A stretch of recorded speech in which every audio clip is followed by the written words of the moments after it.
اور اگر یہ انسانوں پہ اپلائی ہوتا ہے تو وہ انسان بھی یہی سوچتا ہے, چاہے وہ اپنی پرسنل زندگی میں جتنا زیادہ ریلیجس ہو, جتنا زیادہ مذہبی ہو, وہ پولیٹیکلی جب سوچے گا تو وہ اسی طرح سوچے گا کہ اس کا کسی مذہب کے ساتھ پولیٹیکلی کوئی افیلیشن.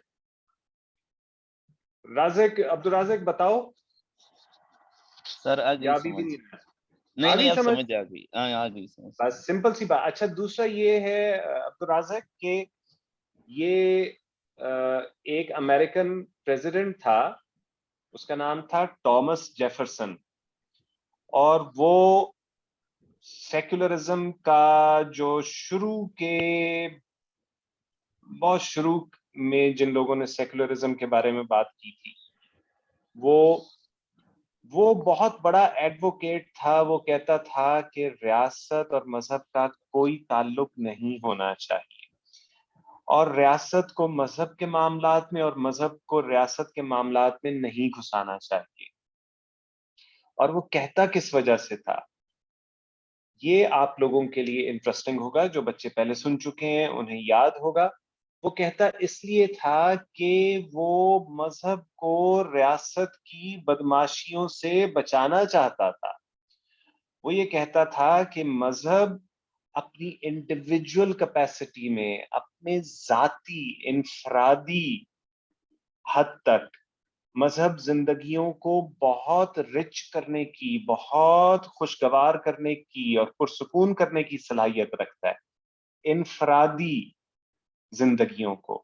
لیکن وہ یہ کہتا تھا کہ اگر یہ اجتماعی کھلونا بن جائے, ریاست کے ہاتھ میں آ جائے, تو مذہب کی وہ صلاحیت کہ وہ لوگوں کی زندگیوں میں, انفرادی زندگیوں میں سکون لا سکتا ہے, وہ صلاحیت جاتی رہتی ہے. تو لوگ یہ سمجھتے ہیں کہ جو سیکولرزم کی بات کرتے ہیں وہ یہ بات کر رہے ہیں کہ شاید مذہب کی وجہ سے ریاست کو نقصان پہنچے گا. نو, جو کلاسیکل سیکولرسٹ ہیں, جو کلاسیکل لوگ ہیں, جو پرانے اس فلسفے کو سمجھتے ہیں, وہ یہ جانتے ہیں کہ مذہب اور ریاست کی سیپریشن اس لیے ضروری ہے کہ مذہب اگر ریاست کے ہاتھ میں آ جائے تو مذہب انفرادی زندگیوں کو پرسکون کرنے کی صلاحیت کھو دیتا ہے. ریاست اس کو شیطانیوں کے لیے استعمال کرتی ہے,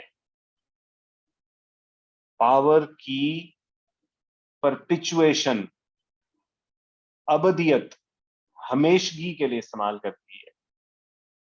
ریاست کے ہاتھ میں اگر مذہب آ جائے تو یہ ہوتا ہے. ٹھیک ہو گیا عبدالرازق؟ ٹھیک ہے سر, تھینک یو تسلی سر. ہے؟ اللہ حافظ. ویلکم یس سر, ویلکم. خوش رہے سر, عائشہ, خوش رہے. تھینک یو عبدالرازق, آپ بھی خوش رہو. عائشہ آپ بتائیں. سر میرا کوشچن آپ سے لاسٹ میں ہم لوگوں نے پڑھا تھا نا سیکولر ڈیپٹ کے بارے میں, تو اس میں نا ایک تھا کیپیسٹی پیمنٹس. تو جو کیپیسٹی پیمنٹس ہوتی ہیں ہمارے پاس, مجھے آپ سے پوچھنا تھا کیا یہ کہ جو یونٹس ہم لوگ یوز نہیں کرتے اور اس پہ جو پیمنٹس ہوتی ہیں, کیا یہ وہ پیمنٹس ہیں یا پھر کچھ اور ہے؟ جی ہاں بالکل, وہ یونٹس جو بن رہے ہیں, جو پاور پروڈیوسرز بنا رہے ہیں, لیکن پروڈیوس یعنی وہ ہم خریدتے نہیں ہیں ان سے. دیکھو بھائی سر یہ کس طرح سے ہو سکتا ہے کہ ہم خریدتے نہیں ہیں, یعنی کہ بنائیں گے تو وہ تبھی جب ہماری ریکوائرمنٹ ہوگی نا. ایک منٹ بیٹا.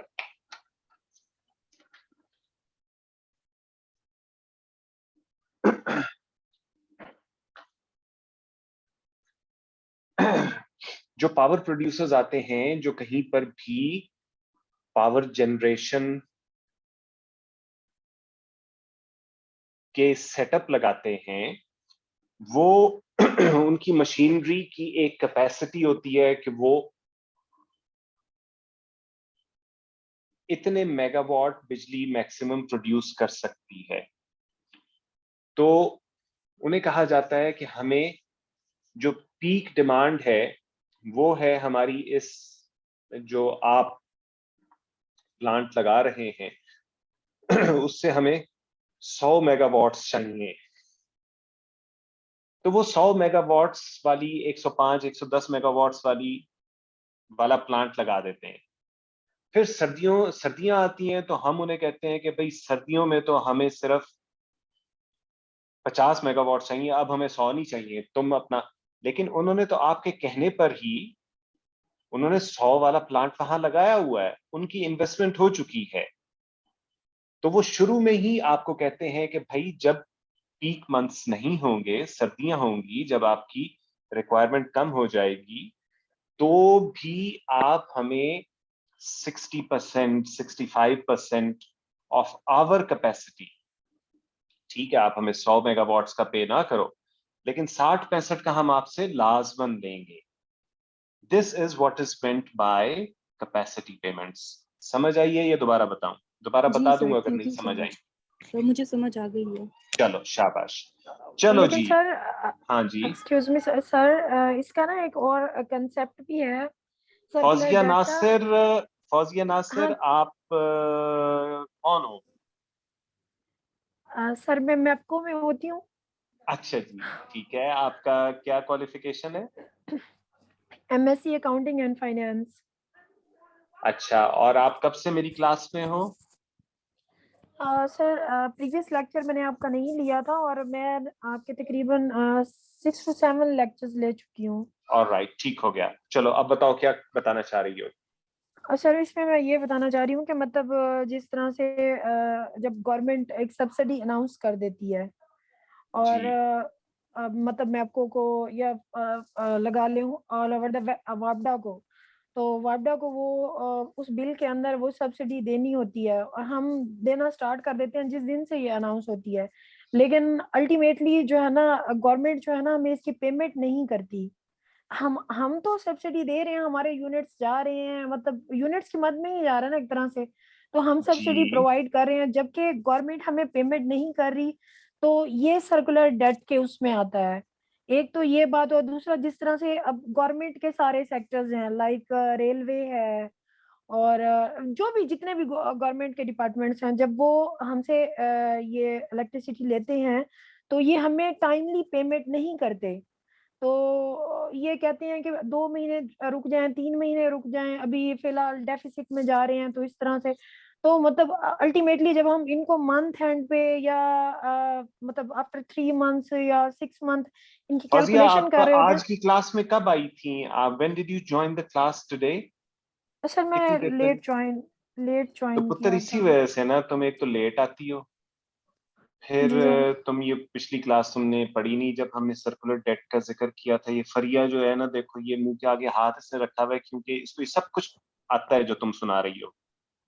اچھا تو یہ تو ہم یہ سبسڈی کی کہانیاں ہم ساری سن چکے ہیں. ابھی it was just a question جو ہمیں عائشہ نے پوچھا تھا. I just wanted to make clear just one aspect. باقی یہ ساری باتیں have already been discussed and they have been discussed in detail. چلو جی, we shall now. I have already told you what we shall be starting our discussion from.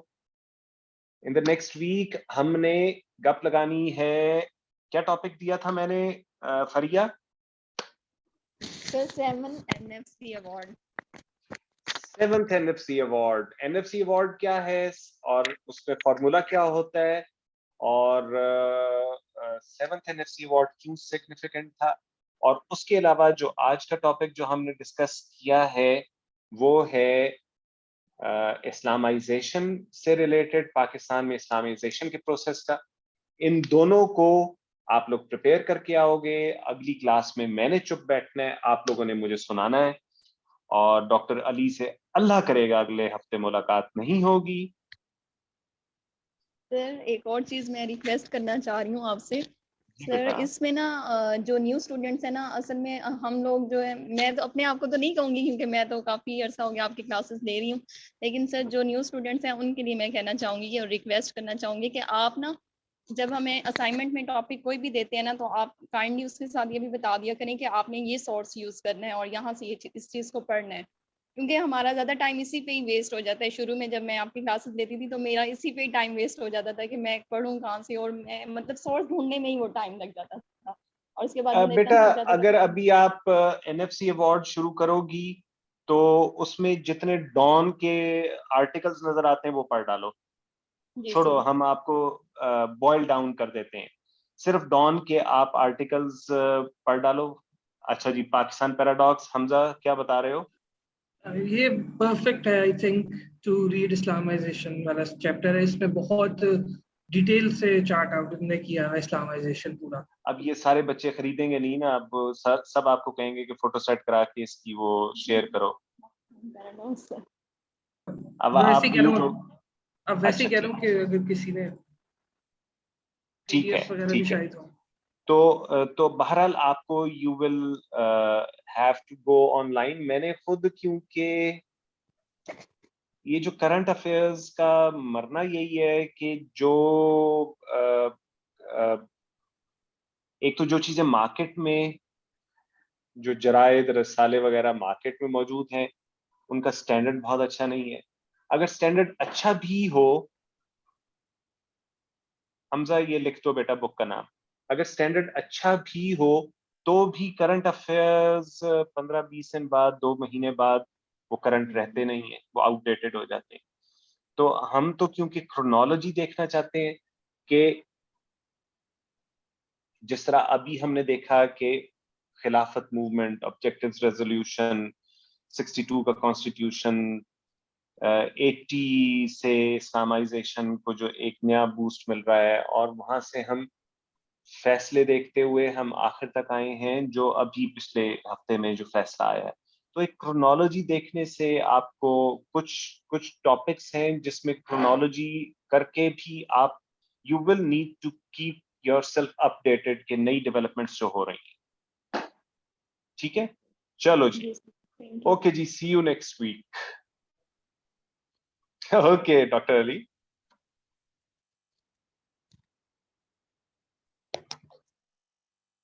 Sir, can you hear me?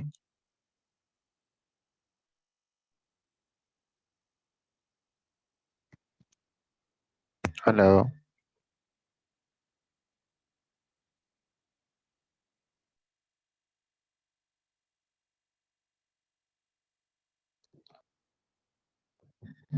I think sir چلے گئے. سر کی class and ہو چکی ہے.